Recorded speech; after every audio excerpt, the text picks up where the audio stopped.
Seder. Okay, so we're at the end of this very, very long Siman Lamed base. Just the last Sif, Nun base. So Yachnis Haratzua Teicha Ma'abarta. You take the Ratzua and you put it through the Ma'abarta. Now the Ma'abarta is this bit here. So here's your Tefillin. This is Tefillin Shel Yad. Sorry.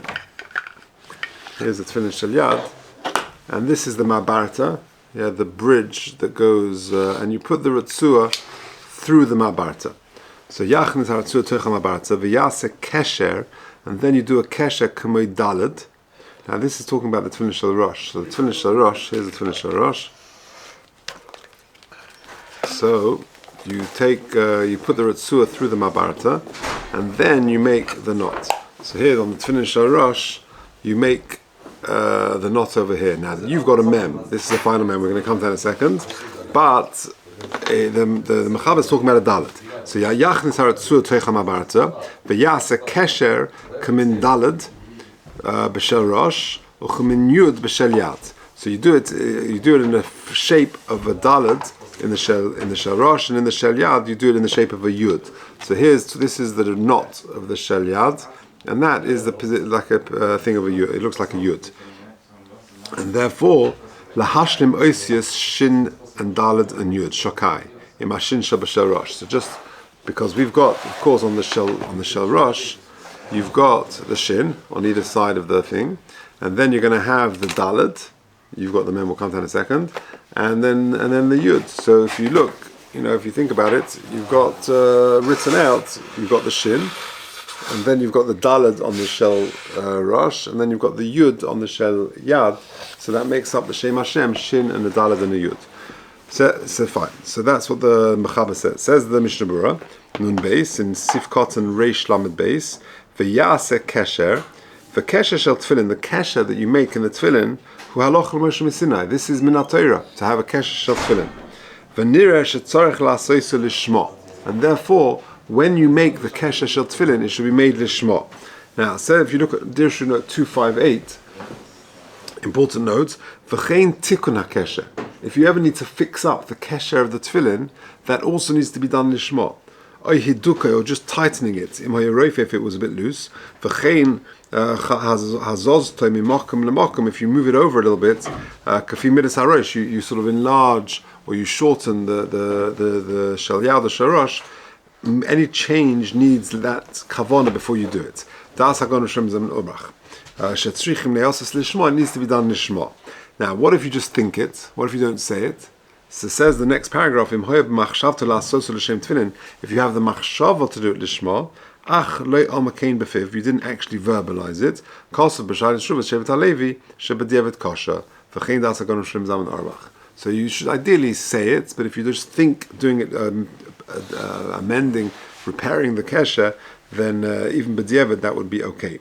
V'lo yasel cotton, don't make the knot too small. Okay, carrying on the Mishnah Berurah, Reish Lamed Gimel, Kamin Dalet. So we said that you do the Tefillin Shel Yad, the Tefillin Shel Rosh, you do the knot in the shape of a Dalet. V'yesha oisen kesher kamem. Oh, right. So Chaim, your Tefillin, you've got right. So you've got the Tefillin where this is the shape of a mem. What's pshat a mem? So it's a final mem. Yeah, and that basically is two daleds. If you look at the picture here, Eli, it's page 226, number 4, right?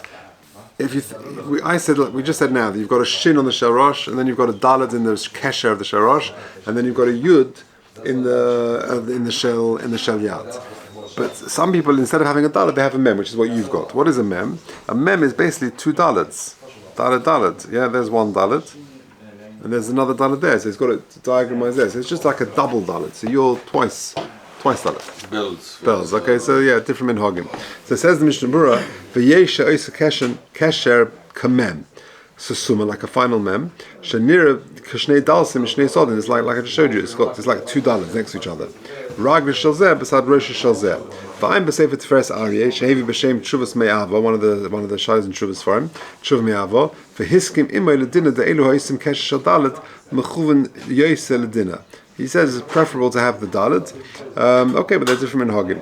Gam la'yasa kesher also lishamet onavana. One should also make sure that the kesher shouldn't be too loose that it moves around. The Eli Rabbi writes, "Ma'ase be'echod shera achar chalitzas hatfilin sheheta hakesher shel yad." He noticed that after someone took off their tefillin, that the kesher was a bit loose. V'hireisi, and I pasken lachzor v'lanichem to take them off, to fix them, to tighten up the kesher. V'lanichem v'likras krishma b'li bracha, and to say krishma without bracha is just to say shema. The whole mitzvah is tefillin kol hayom, because l'maisa, the mitzvah of tefillin is the whole day. You were wearing tefillin with a kesher which was too weak and too loose, and maybe that's not good. The kesher is halacha Moshe Sinai, and therefore maybe you haven't kept the mitzvah of tefillin. Ad kan l'shaynei. V'taima de l'shittas Rashi, t'svirei da hayud hu halacha Moshe Sinai. According to Rashi, the yud of the kesher of the tefillin is a halacha Moshe Sinai, and therefore lo yotz adayin yidei mitzvah. If the kesher was too loose, you haven't fulfilled the mitzvah. Now, interestingly, he says, take them off, tighten up the kesher, put them back on again, and just say Shema. Okay? Take a look at paragraph 260. V'chein mevur lekamon in the Dirshu note 260. Kein mevur lekamon shemi shekara krishma b'li tefillin. What's the big deal about Shema? Because we're going to say later that someone who says Shema without tefillin, v'keire pam nosefes im tefillin, and then he does it again with his tefillin, hakriya hashenis misakenes es hachisoron shel hakara krishma b'lo tefillin kilu meid edu sheker ba'atzmai. Saying Shema in the morning at Shacharis without tefillin, Chazal say it's like being made edus sheker ba'atzmai. It's being made edus sheker. So therefore, that's why whenever we ask a person to put on tefillin, ideally he should say Shema by doing it, because if he's davened in the morning without tefillin or didn't do it with kosher tefillin, then it could be edus sheker. So therefore we ask him to repeat, we put on tefillin, then he says Shema again. Ochein, next paragraph, im ovar kvazman kriyishma. Now, what if it's 3 o'clock in the afternoon? He's missed Soshan Krishma. And he, for some reason, I've seen in school often, a kid is not well, and he gets one of his friends to bring his tefillin, which he leaves in school, to bring them home. By the time the kid gets home, at this time of the year in the summer, he gets home, it can be 4, 5, 6 in the afternoon. You can still put on tefillin, but he's missed Soshan Krishma by a long shot. So what does he do? Then there's no point in saying,